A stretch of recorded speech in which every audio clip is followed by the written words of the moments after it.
Bapa di sorga, terima kasih buat pertemuan kami pada pagi hari ini.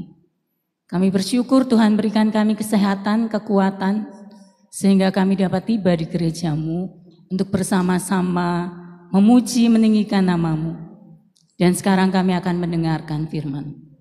Bapa, tolonglah kami seperti pujian kami. Kami adalah manusia lemah.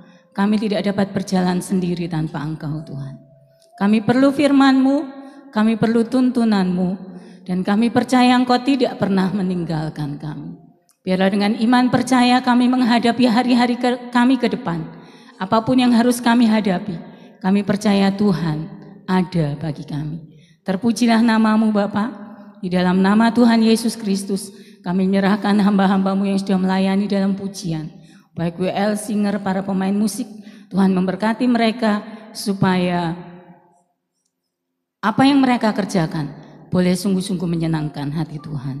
Terima kasih Bapa, Engkau persiapkan hati setiap kami untuk dapat mendengar firman-Mu. Dalam nama Yesus, amin. Puji Tuhan, silahkan duduk kembali Bapak Ibu Saudara. Mungkin Bapak Ibu Saudara hari ini kaget ya.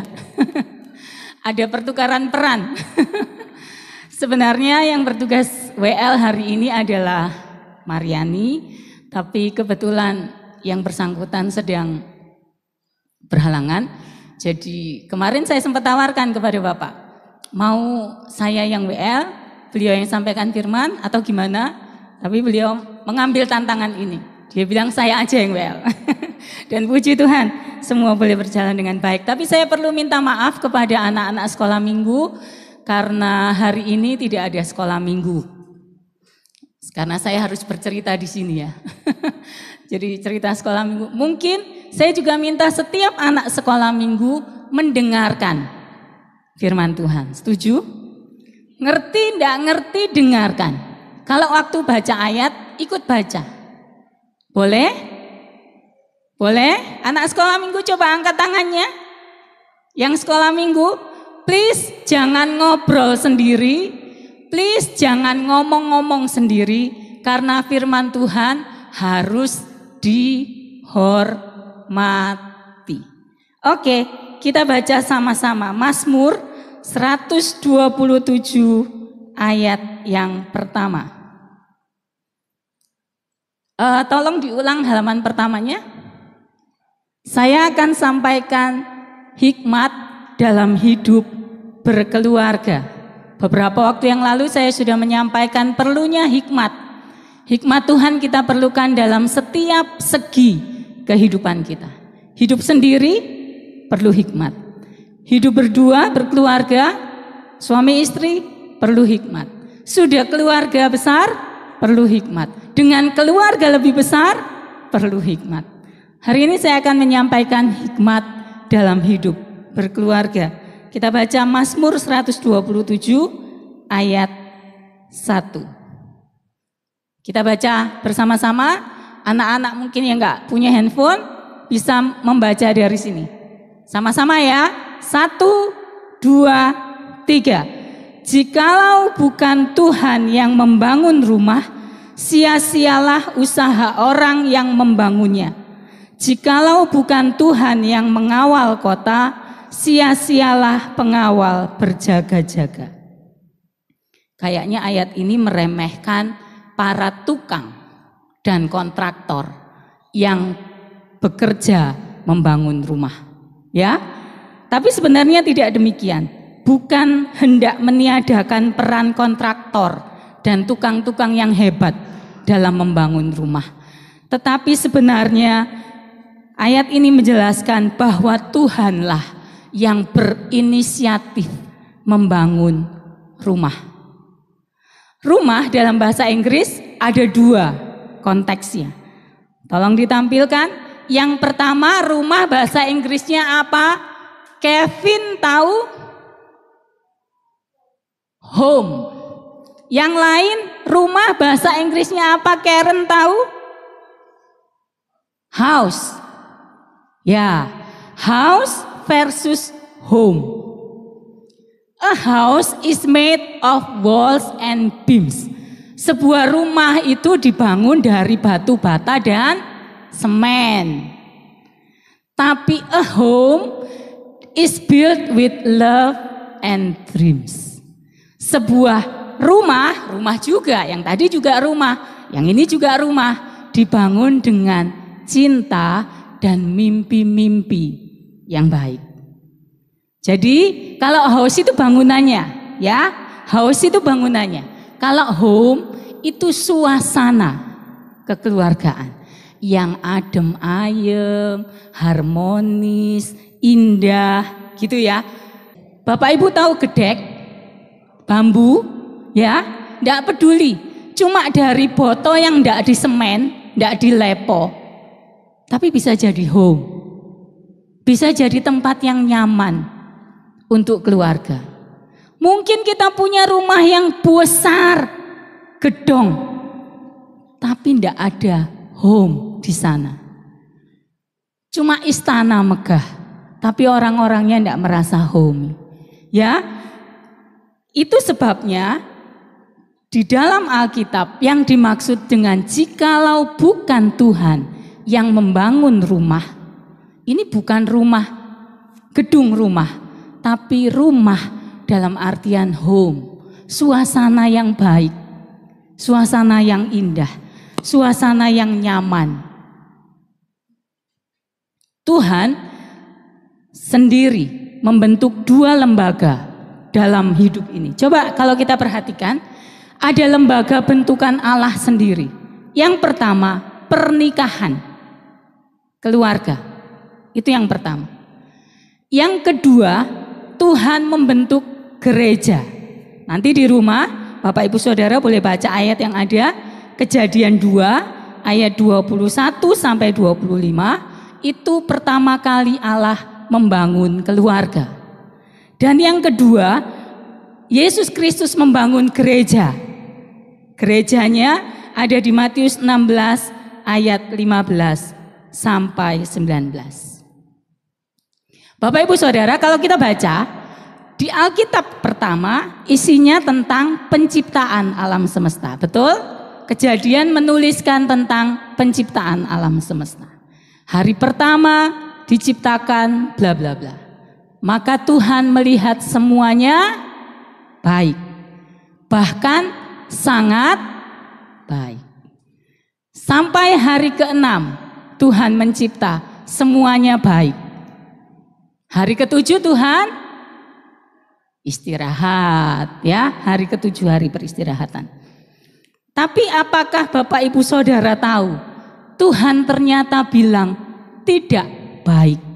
Coba buka Alkitab, karena ini tidak bisa buka Alkitab LCD, kita buka Alkitab dari Alkitab kita masing-masing atau handphone. Kejadian pasal 2 ayat 18. Mari kita baca sama-sama. Kejadian 2 ayat 18. 1, 2, 3. Tuhan Allah berfirman, tidak baik. Lah, dari tadi ngomongnya baik, baik, baik, sungguh amat baik. Yang ini kok ngomong tidak baik. Tidak baik kalau manusia itu seorang diri saja. Aku akan menjadikan penolong baginya yang sepadan dengan dia. Itulah sebabnya saya katakan Allah lah yang berinisiatif membangun pernikahan atau keluarga.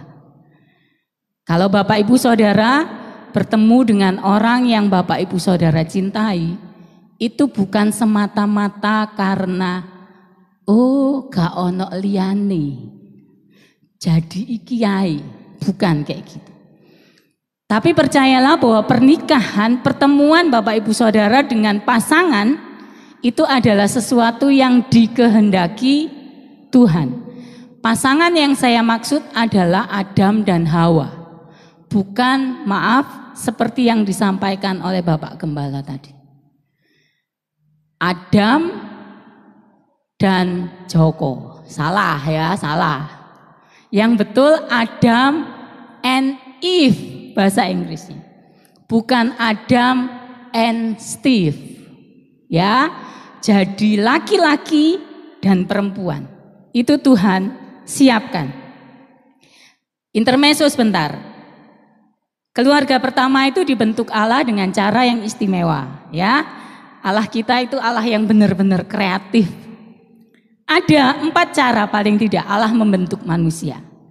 Yang pertama, tidak memerlukan laki-laki dan perempuan. Next, please. Nah, itu.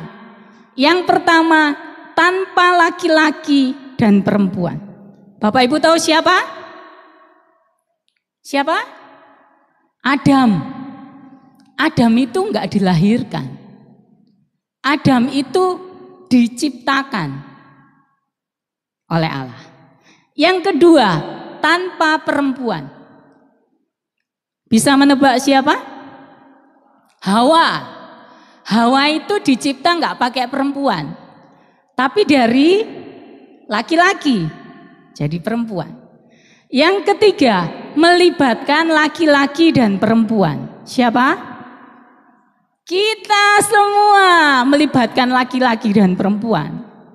Kita lahir dari laki-laki dan perempuan, ayah dan ibu ya. Yang keempat, tanpa laki-laki. Siapa dia? Yesus Kristus. Allah kita kreatif loh. Enggak cuma satu cara dia bikin manusia. Ada banyak cara. Jadi Bapak Ibu Saudara, kalau Bapak Ibu Saudara sekarang menghadapi persoalan, pergumulan, masalah, apapun wis namanya, jangan takut. Allah kita itu kreatif. Allah kita itu punya ribuan cara, jutaan mungkin. Atas apa yang diceritakan oleh Bapak Gembala tadi, ada seorang yang bercerita, gimana anakku pria menyukai pria. Seolah-olah jalan buntu. Benar demikian? Enggak.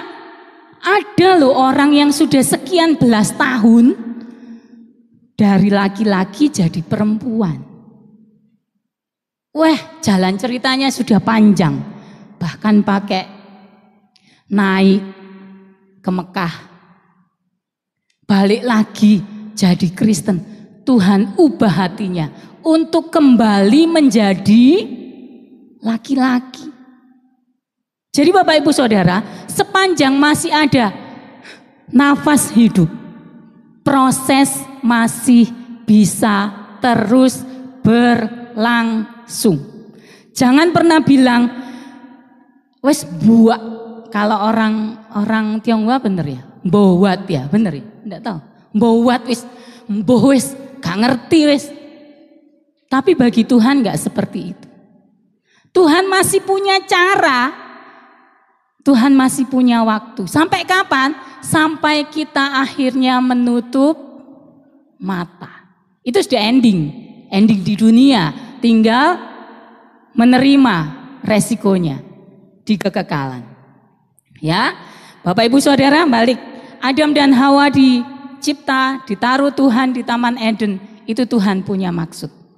Ayat berkata, beranak cuculah, bertambah banyaklah, penuhilah bumi, dan yang penting Tuhan dipermuliakan.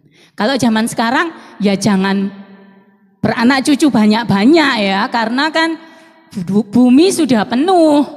Kalau zaman Adam dan Hawa dulu beranak cuculah, bertambah banyak. Kalau zaman sekarang Indonesia bilang berapa anak cukup? 2 saja. Kalau saya dapat 3 itu karena yang 1 bonus. Ya, anak adalah anugerah, tidak bisa ditolak. Di Perjanjian Baru Tuhan Yesus juga membuat mujizat pertamanya di sebuah acara pernikahan. Wah, pernikahan itu ternyata penting loh buat Tuhan. Di Perjanjian Baru ditutup juga dengan acara besar di sorga. Apa? Pernikahan anak domba. Ternyata sepanjang Alkitab, pernikahan itu sesuatu yang sangat penting. Jadi jangan ada seorang pun yang menganggap rendah pernikahan. Kita harus menghormati lembaga-lembaga pernikahan. Kenapa? Karena seperti yang saya bilang tadi, keluarga dan gereja itu adalah bentukan Allah sendiri. Dan kalau saudara tahu, apa yang dibentuk Allah itu selalu menjadi sasaran tembak iblis. Kalau keluargamu jatuh, iblis bersorak. Kalau gerejamu hancur, iblis bersorak. So, jangan pernah membiarkan pernikahanmu dan gerejamu hancur. Ya, Bapak Ibu Saudara, pernikahan itu bukan seperti dongeng Walt Disney. Kalau Bapak Ibu sering melihat anak-anak, di akhir cerita Cinderella hidup berbahagia selamanya. Happily ever after. Tapi kalau dalam kehidupan sebenarnya, setelah diberkati happily ever after, enggak. Ada masalah? Pasti. Ada gesekan? Yes. Wong namanya orang yang berbeda. Sama saudara aja bertengkar. Saudara itu satu darah. Gegeran. Apalagi sama orang yang baru kenal 2 tahun misalnya. 3 tahun. Atau berapapun lah. Tadi pagi Trisia kasih tahu saya sebuah TikTok. Bilang, "Mah, ini sudah pacaran 13 tahun, Mah. Putus." Kalau pacaran nggak apa-apa. Ya, mau 11 tahun, 10 tahun, 9 tahun, 1 tahun, putus, nggak apa-apa. Tapi kalau sudah masuk dalam pemberkatan, itu seperti kalau saya dulu belajar, suami istri dimasukkan Tuhan ke rumah, ke dalam satu rumah, rumahnya dikunci, kuncinya dibuang. Jadi siapa yang bisa buka? Siapa yang bisa buka kuncinya? Tuhan, enggak, kuncinya lo dibuang. Jadi kalau kita mau keluar dari rumah itu apa yang harus dilakukan?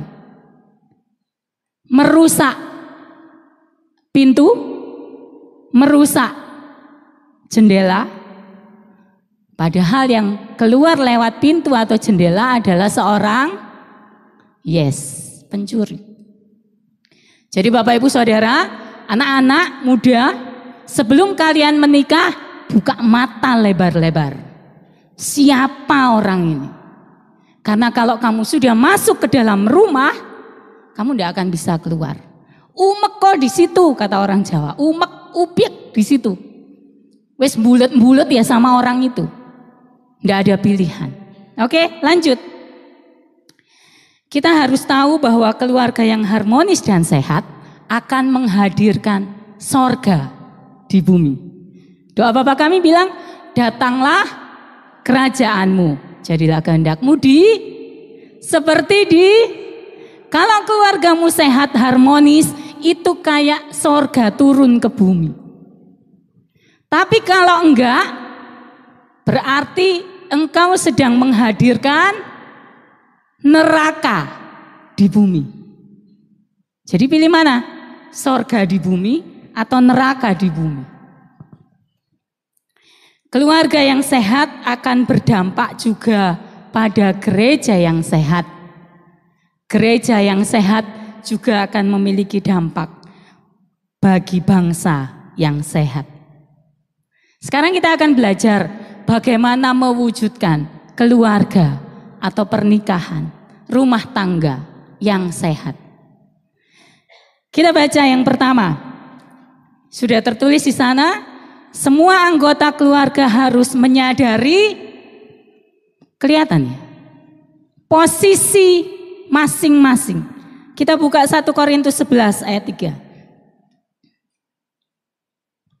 1 Korintus pasal 11 ayat 3. Tetapi aku mau supaya kamu mengetahui hal ini, yaitu kepala dari tiap laki-laki ialah Kristus. Kepala dari perempuan ialah laki-laki. Dan kepala dari Kristus ialah Allah. Jadi urutannya coba kita lihat dari atas. Yang paling atas siapa? Allah. Kemudian Kristus. Kemudian laki-laki. Kemudian perempuan. Baru bawahnya anak-anak. Ya. 1 Korintus 11 ayat 3 berkata, kepala dari laki-laki Kristus, kepala perempuan laki-laki, kepala Kristus adalah Allah. Laki-laki seyogianya mengambil keputusan penting dalam keluarga. Bukan berarti diktator ya, bukan berarti si papa akan ngomong pokoknya, bukan kayak gitu. Karena juga harus tetap mendengarkan pendapat dari istri dan juga anak-anak kalau anak-anak sudah mulai besar. Ya, tapi seorang kepala keluarga harus bisa dengan tegas memutuskan sesuatu yang benar, bukan yang baik ya. Yang benar, bukan hanya yang baik, tapi yang benar bagi keberlangsungan keluarganya. Kalau enggak repot. Kita bisa melihat contoh bagaimana Hawa memutuskan untuk memetik buah dari pohon pengetahuan baik dan jahat, kemudian menggigitnya. Ini kira-kira Hawa ini diskusi sama Adam enggak ya? Kadang-kadang keputusan istri, kadang-kadang ya, saya enggak bilang terus, selalu. Kadang-kadang keputusan istri bisa berbahaya. Seandainya waktu itu Hawa itu digoda iblis, terus dia ngomong sama suaminya, Pak, aku loh kok tadi dibisiki ya sama ular. Katanya buah itu enggak apa-apa kok kalau dimakan. Seharusnya Adam bisa melarang, jangan. Tapi karena Hawa bertindak sendiri, ya, kita tahu. Kemudian, bagaimana Sarah memutuskan untuk memberikan Hagar kepada suaminya? Sarah ngomong sama Abraham, Pak, wis kamu sama pembantuku aja. Seharusnya Abraham bilang, tidak.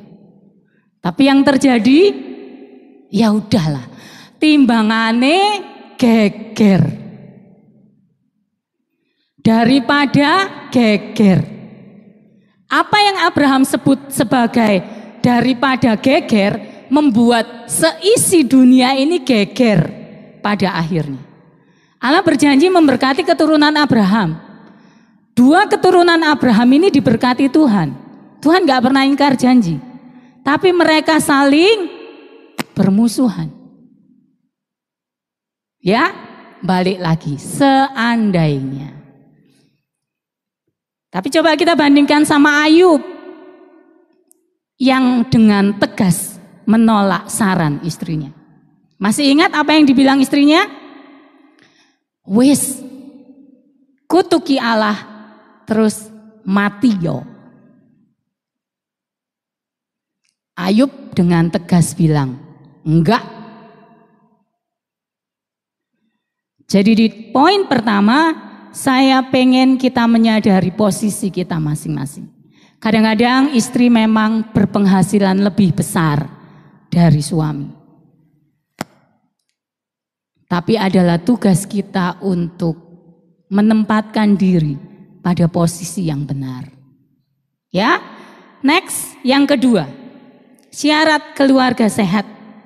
Menyadari fungsi dan peran masing-masing. Dalam keluarga, suami adalah imam.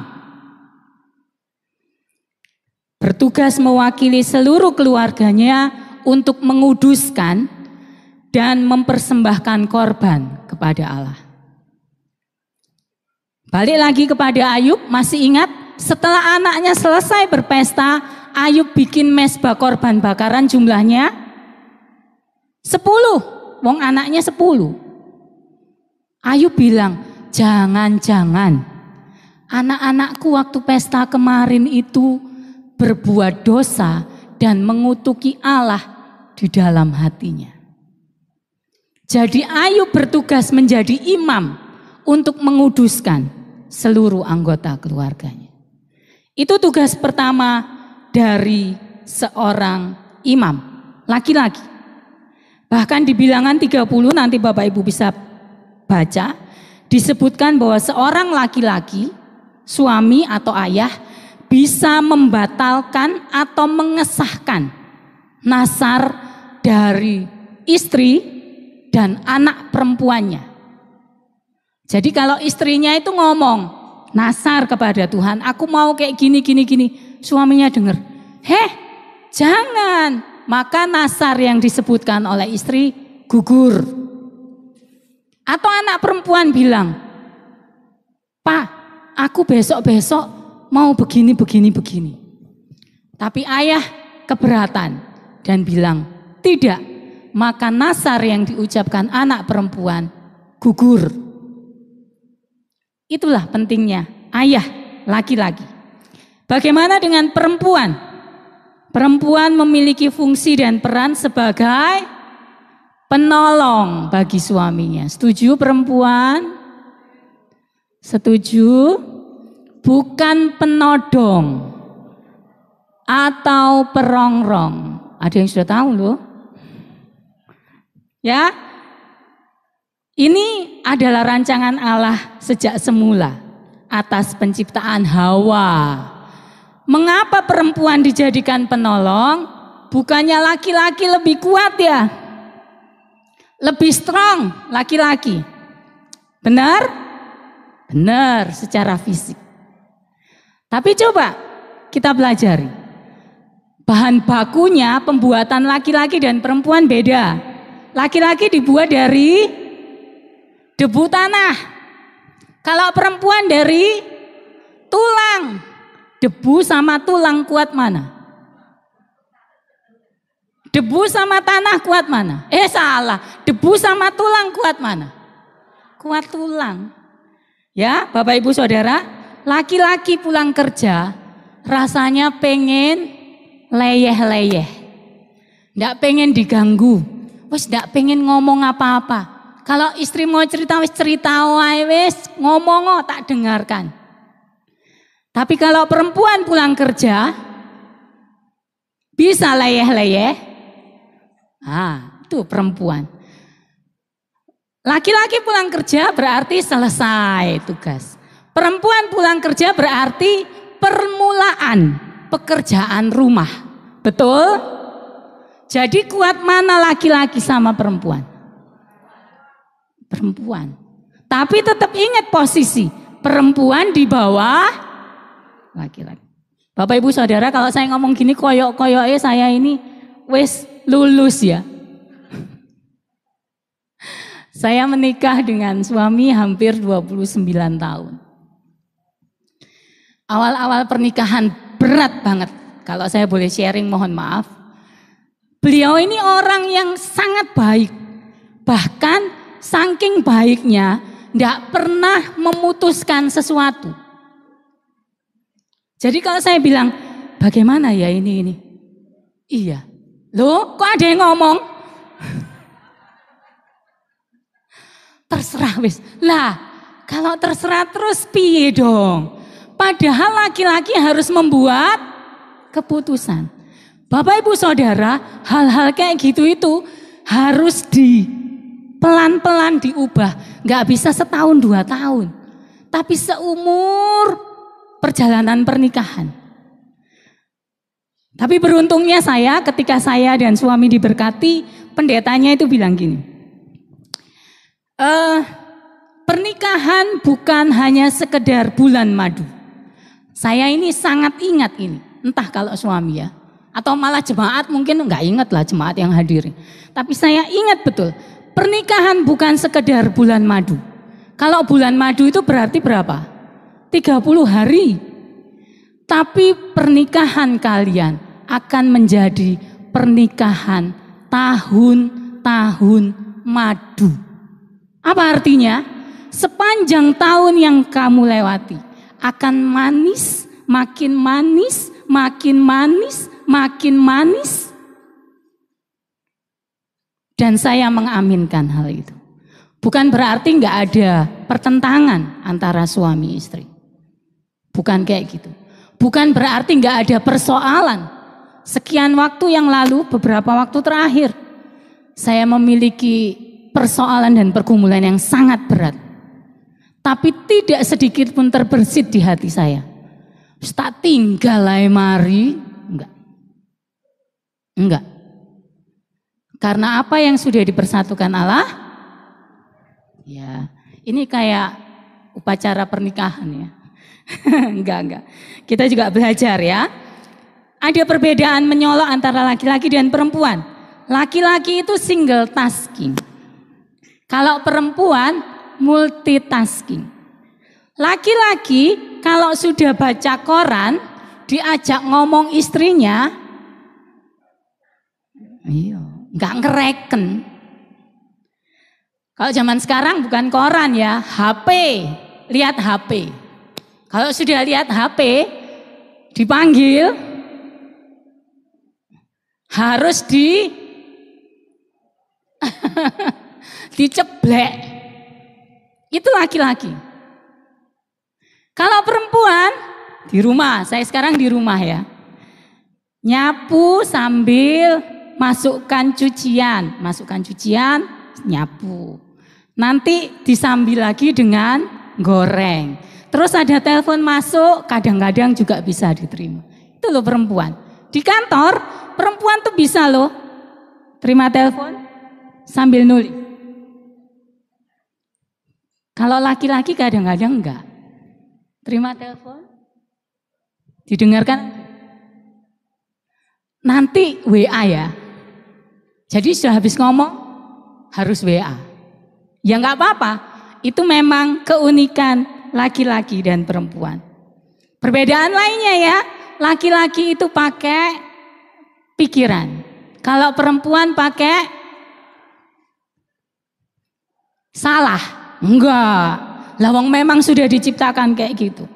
Laki-laki itu kalau ngomong gini, kalau tak pikir, tapi kalau perempuan, nek tak rasa-rasa no ya. Oke Bapak Ibu, itu perbedaan yang ada. Tapi kita harus menyadari fungsi dan peran masing-masing. Harusnya perbedaan itu bisa disatukan. Karena kalau enggak berarti kalau cari orang yang sama-sama mikirnya kayak saya, ya itu tadi, laki sama laki. Karena mikir pada mikire. Aku mbok cari pasangan yang bisa merasakan aku. Ya wedok sama wedok, perempuan sama perempuan, tapi kan itu salah. Perempuan dan laki-laki harus saling mengisi. Jangan membuat perbedaan-perbedaan menyebabkan pertengkaran. Pertengkaran boleh sih. Saya enggak bilang keluarga jangan bertengkar, enggak. Bertengkar boleh. Marah-marahan boleh enggak? Boleh. Gondok boleh enggak? Boleh. Tapi ada ayat berkata, iya, marahnya sampai pol, matahari terbenam. Kalau enggak, kamu enggak bisa tidur, kepikiran. Yang berikutnya, syarat keluarga sehat. Menyadari hak dan kewajiban masing-masing. Kita akan baca ayat yang cukup panjang, Efesus 5 ayat 22-3 dan disambung Efesus 6 ayat 1-4. Ini ayat yang panjang, dari tadi saya cuma cerita, sekarang kita baca. Ini perikop yang biasa dibacakan di dalam upacara pemberkatan nikah. Tapi kali ini kita akan baca. Efesus 5 ayat 22-33. Saya akan baca ayat genap, Bapak Ibu Saudara ayat ganjilnya. Kasih Kristus adalah dasar hidup suami istri. Hai istri, tunduklah kepada suamimu seperti kepada Tuhan. Karena suami adalah kepala istri, sama seperti Kristus adalah kepala jemaat. Dialah yang menyelamatkan tubuh. Karena itu sebagaimana jemaat tunduk kepada Kristus, demikian jugalah istri kepada suami dalam segala sesuatu. Hai suami, kasihilah istrimu sebagaimana Kristus telah mengasihi jemaat dan telah menyerahkan dirinya baginya. Untuk menguduskannya, sesudah ia menyucikannya dengan memandikannya dengan air dan firman. Supaya dengan demikian ia menempatkan jemaat di hadapan dirinya dengan cemerlang tanpa cacat atau kerut atau yang serupa itu. Tetapi supaya jemaat kudus dan tidak bercela. Demikian juga suami harus mengasihi istrinya sama seperti tubuhnya sendiri. Siapa yang mengasihi istrinya, mengasihi dirinya sendiri. Sebab tidak pernah orang membenci tubuhnya sendiri, tetapi mengasuhnya dan merawatinya sama seperti Kristus terhadap jemaat. Karena kita adalah anggota tubuhnya. Sebab itu laki-laki akan meninggalkan ayahnya dan ibunya dan bersatu dengan istrinya, sehingga keduanya itu menjadi satu daging. Rahasia ini besar, tetapi yang aku maksudkan ialah hubungan Kristus dan jemaat. Bagaimanapun juga bagi kamu masing-masing berlaku, kasihilah istrimu seperti dirimu sendiri, dan istri hendaklah menghormati suaminya. Lanjut ke pasal 6. Hai anak-anak, taatilah orang tuamu di dalam Tuhan, karena haruslah demikian. Hormatilah ayahmu dan ibumu. Ini adalah suatu perintah yang penting seperti yang nyata dari janji ini. Supaya kamu berbahagia dan panjang umurmu di bumi. Dan kamu bapak-bapak, janganlah bangkitkan amarah di dalam hati anak-anakmu. Tetapi didiklah mereka di dalam ajaran dan nasihat Tuhan. Dari ayat-ayat yang kita baca, saya pikir saya nggak perlu menjelaskan. Kita belajar mengenai hak dan kewajiban dari setiap anggota keluarga. Boleh ditampilkan, istri secara gampang punya kewajiban tunduk kepada suaminya seperti kepada Tuhan. Tapi istri punya hak menerima kasih dari suaminya. Suami kewajibannya mengasihi istrinya seperti Kristus mengasihi jemaatnya. Dan suami berhak menerima hormat dari istrinya.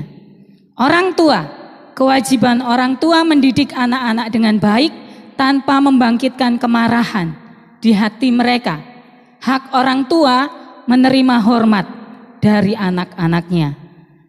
Anak punya kewajiban menghormati dan menaati orang tuanya dan punya hak menerima didikan dan ajaran dari orang tuanya. Kalau setiap anggota keluarga memahami hak dan kewajiban mereka masing-masing, rasanya kok bakal aman ya dunia ini, bakal tentram ya dunia ini. Tapi yang terjadi nggak kayak gitu. Seringkali hak dan kewajiban ini bingung, apa dulu ya? Kewajiban dulu apa hak? Kemarin waktu kami bikin ini, Trisia bikin hak di depan, kewajiban di belakang. Terus saya bilang, rasanya enggak ya? Kewajiban dulu baru hak. Bapak Ibu ikut yang mana? Kewajiban dulu baru hak atau hak dulu baru kewajiban? Setuju semua ya? Kewajiban dulu ya. Karena ada orang yang bilang gini. Karena hakku tidak dipenuhi, aku tidak wajib melakukan kewajiban. Suami bilang, lah wong aku nggak dihormati, ya mana bisa aku mengasihi. Istri bilang, aku lu nggak dikasihi, ya nggak mungkin aku bisa hormat. Lah kalau kayak gitu kapan endingnya? Ayam sama telur duluan mana? Ayam sama telur duluan mana? Duluan ayam, saya ngomongnya duluan ayam kok. Telur sama ayam duluan mana? Telur, wong saya ngomongnya duluan telur. Hak dan kewajiban duluan mana? Kalau saya tidak dapat hak gimana kewajiban saya? Kalau saya tidak melakukan kewajiban, apakah saya berhak? Wah, gak mari-mari. Ya, coba kita baca dari 1 Petrus 3. Ayat 1 dan 7. 1 Petrus 3 ayat 1 dan 7. Ini ayat yang mirip dengan yang kita baca. Judulnya hidup bersama suami istri. Demikian juga kamu, hai istri-istri, tunduklah kepada suamimu, supaya jika ada di antara mereka yang tidak taat kepada firman, mereka juga tanpa perkataan dimenangkan oleh kelakuan istrinya. Kalau dibandingkan dengan yang tadi, berarti kewajiban dulu apa hak? Kewajiban dulu. Saya ini baca berulang-ulang Efesus 5, 1 Petrus 3, ada juga di Kolose pasal 3. Semua surat ditulis yang pertama, hai istri. Saya rasanya pengen protes, tapi Alkitab sudah jadi. Gak bisa diubah. Yang pertama disebut selalu hai istri. Kemarin Tricia juga bilang, loh Ma, nulisnya ini suami dulu, bukannya suami yang paling atas ya. Tapi ayatnya lo mesti bilang hai istri. Saya sampai kok rasanya gak enak ya jadi istri ya. Ya tapi gak bisa kayak gitu ya. 1 Petrus ini ditulis oleh Rasul Petrus kepada jemaat-jemaat yang terletak di Asia Kecil. Awalnya mereka bukan Kristen. Tetapi dengan pengajaran-pengajaran rasul-rasul mereka berubah menjadi Kristen. Coba kita pikirkan. Lebih gampang mana laki-laki atau perempuan bertobat? Secara umum ya, saya enggak mengkotak-kotakkan. Lebih gampang mana perempuan atau laki-laki bertobat? Perempuan. Itu sebabnya Rasul Petrus ini nulis kepada perempuan-perempuan, istri-istri. Bisa jadi pada saat Petrus nulis ini, istri itu sudah bertobat, suaminya belum. Jadi Petrus ngomong, tunduk sama suamimu, masih enggak ditulis, sekalipun mereka belum bertobat. Menangkan mereka dengan kelakuanmu, enggak usah banyak ngomong. Ditulis, mereka juga tanpa perkataan dimenangkan oleh kelakuan istrinya. Aduh, wis bosen. Saya menikah misalnya, sudah sekian puluh tahun, suamiku enggak bertobat. Berarti prosesnya belum selesai. Berarti istri masih tetap harus melaksanakan kewajibannya, sekalipun tidak menerima haknya. Ini katanya Rasul Petrus ya, saya cuma meneruskan. Tapi perhatikan di ayat 7. Demikian juga kamu hai suami-suami. Jadi ini suami yang sudah bertobat, istrinya belum. Hiduplah bijaksana dengan istrimu sebagai kaum yang lebih lemah. Hormatilah mereka sebagai teman pewaris dari kasih karunia, yaitu kehidupan, supaya doamu jangan terhalang. Jadi istri yang sudah bertobat duluan, jadi teladan buat suami. Suami yang sudah bertobat duluan juga jangan meninggalkan istri. Bawa istrimu ikut bertumbuh di dalam Tuhan. Amin Bapak Ibu. Amin. Jadi ayat-ayat yang kita baca ini adalah ayat-ayat yang jadi kewajiban kita. Maka hak akan mengikutinya. Selesai suami istri. Bagaimana orang tua? Tadi kita melihat ada penyerahan anak. Orang tua berkewajiban untuk mendidik anak-anak yang dikaruniakan Tuhan dalam keluarga. Mendidik dengan kasih tanpa membangkitkan kemarahan dalam hati mereka. Bapak Ibu Saudara pernah tahu anak yang jadi marah pada orang tuanya karena dididik? Ada. Bosen ngomong itu terus. Wes pa, jok ngomong terus. Aku wes ngerti. Tapi Bapak Ibu Saudara, kalau kita kembali kepada firman Tuhan, di kitab Keluaran, kitab-kitab Musa diajarkan bahwa ajarilah anakmu berulang-ulang. Baik waktu duduk, berdiri, tidur, rebahan maksudnya. Kalau sudah tidur ya nggak bisa. Tiduran, ajarkan berulang-ulang. Itu sebabnya sampai hari ini saya masih berkomitmen untuk mengajar anak-anak sekolah minggu. Mereka bukan anak-anak saya.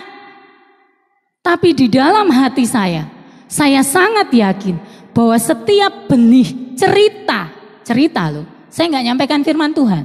Sorry. Firman Tuhan dalam bentuk cerita, bukan seperti ini. Karena saya bertanya kepada anak-anak, kenapa sih ada sekolah minggu di sana sekalipun cuma 2 orang, 3 orang? Karena saya bilang, kamu kalau di sini nggak ngerti apa yang diceritakan sama hamba Tuhan di sini, nggak mudeng. Itu sebabnya kami di dalam membuat cerita sederhana untuk anak-anak. Dan saya yakin setiap benih yang ditabur akan bertumbuh pada saatnya. Amin. Anak-anak sekolah minggu, amin. Jadi kalau saya ajak sekolah minggu ikut ya.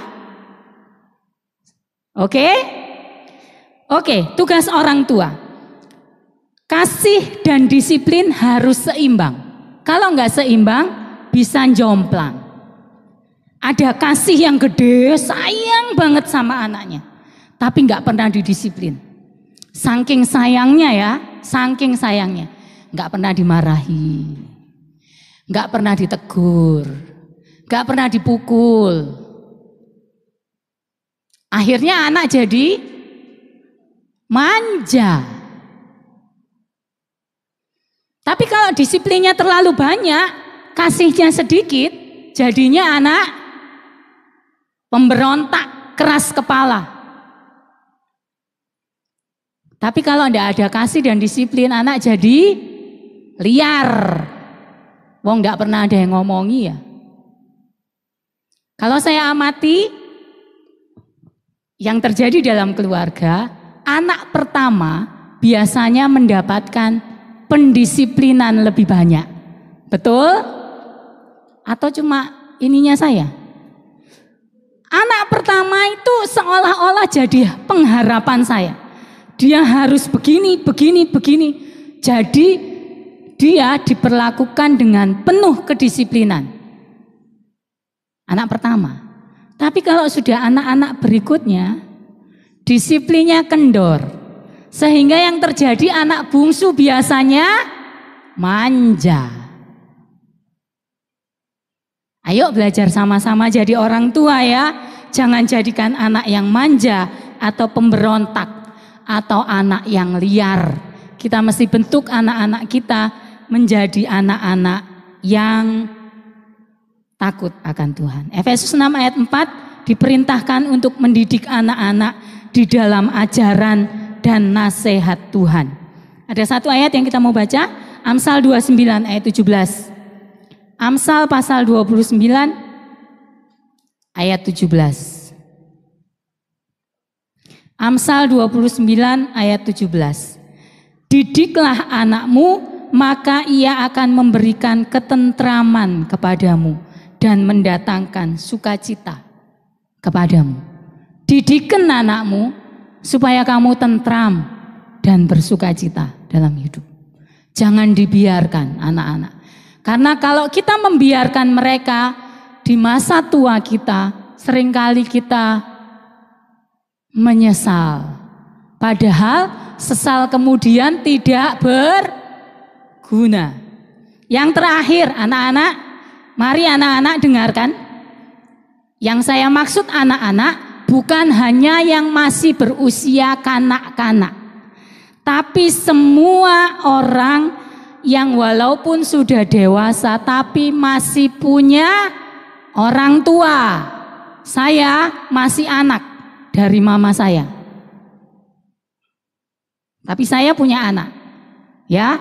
Jadi mereka anak-anak saya, tapi saya juga anak. Ada perintah untuk menghormati orang tua. Dan perintah ini akan tetap berlaku apapun kondisinya. Sampai orang tuamu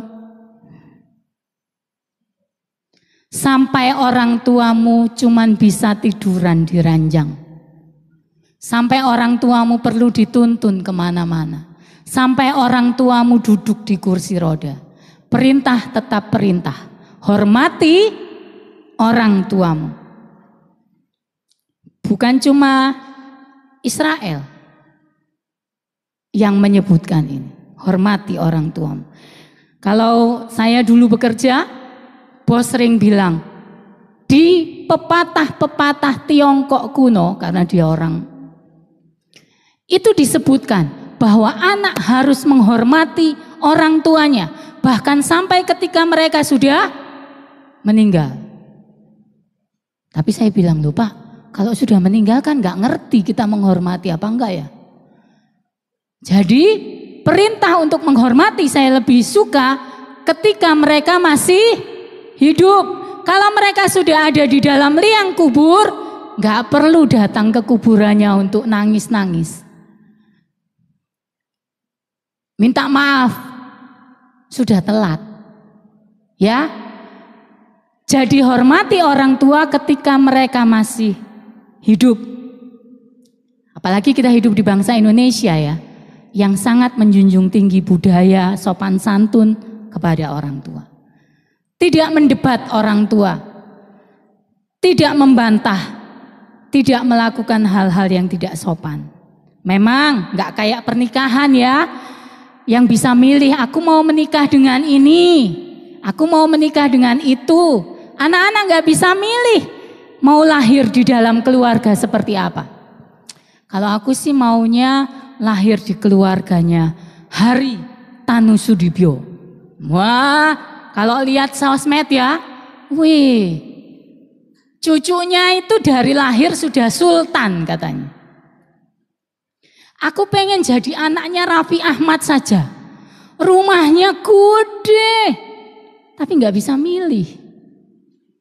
Ya, dimanapun Tuhan tempatkan kita, seperti apa kondisinya. Orang tua tetap orang tua. Bagi anak tetap berlaku, hormatilah orang tuamu. Saya pengen tanya, apakah ada di antara kita yang masih punya orang tua? Boleh angkat tangannya? Masih punya orang tua?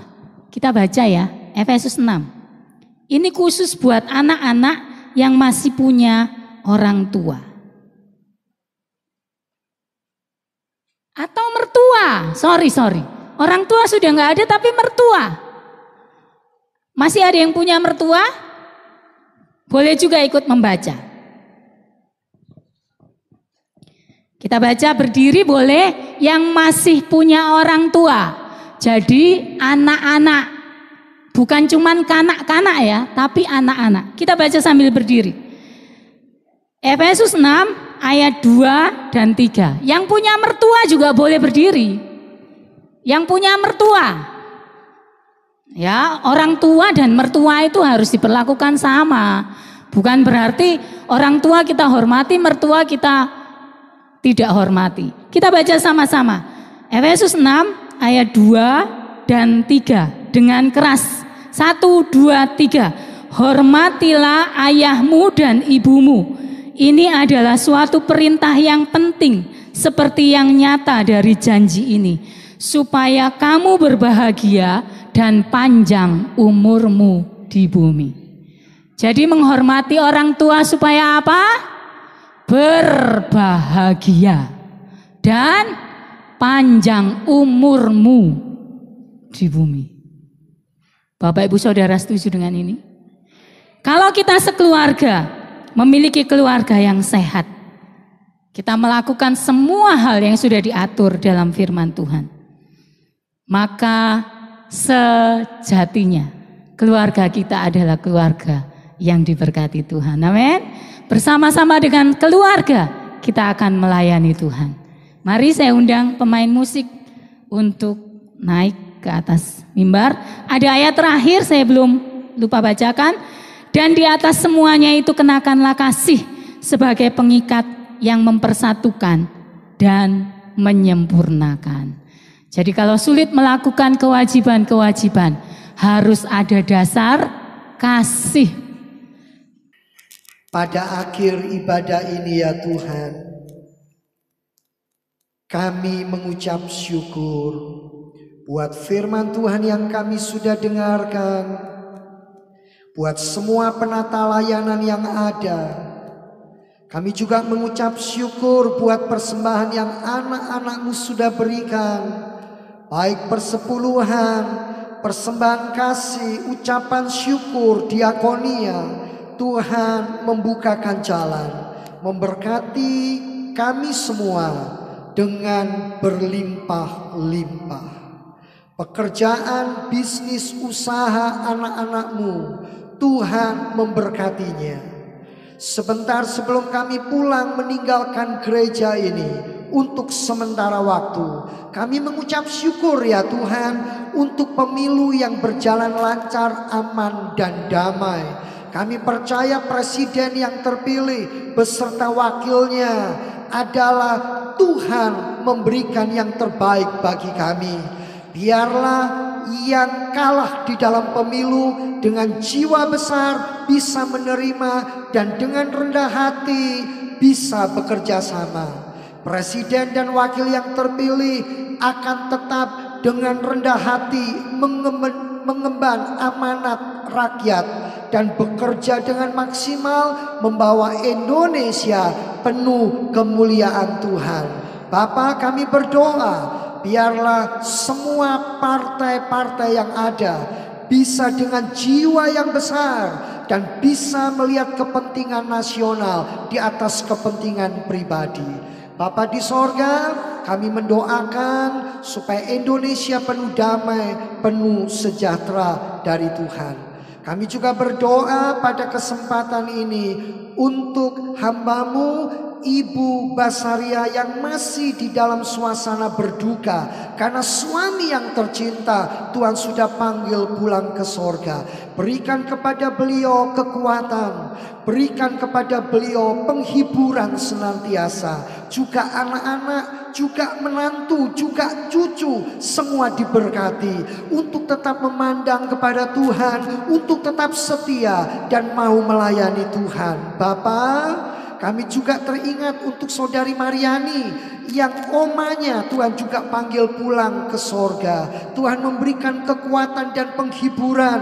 Tuhan tolong, Tuhan memberkati dengan kekuatan-kekuatan yang baru bagi seluruh keluarga besar dari saudari Mariani. Terima kasih Bapa di sorga, di atas duka cita kami Tuhan selalu hadir, Tuhan menghibur, Tuhan menguatkan, Tuhan menolong dan menopang kami. Terima kasih hari ini kami juga boleh menyaksikan bagaimana pasangan suami istri menyerahkan putranya kepada Tuhan. Tuhan memberkati Bapak Asa dan Ibu Anis juga putra yang sudah diserahkan supaya dididik dengan benar dan dibawa mengenal takut akan Tuhan, menjadi pribadi yang sungguh-sungguh menghormati Tuhan. Terima kasih Bapa di sorga, jemaat yang tidak bisa hadir dimanapun mereka berada, biarlah tangan kasih Tuhan, kemurahan Tuhan menjangkau mereka semuanya. Kami yang hadir sudah diberkati oleh Tuhan. Kami juga berdoa semua partner-partner pelayanan dimanapun beliau berada, Tuhan memberkati, Tuhan menyatakan kasih dan kemurahannya. Mari sidang jemaat yang dikasihi Tuhan, angkatlah kedua belah tanganmu. Mari arahkan pandanganmu kepada sorga. Terimalah sekarang berkat dari Allah Bapa, cinta kasih kemurahan Tuhan Yesus Kristus Sang Putra di dalam persekutuan Allah Roh Kudus akan menyertai, akan memimpin, menolong dan memberkati engkau. Pulanglah, terimalah berkatnya dalam nama Tuhan Yesus Kristus. Puji Tuhan. Amin.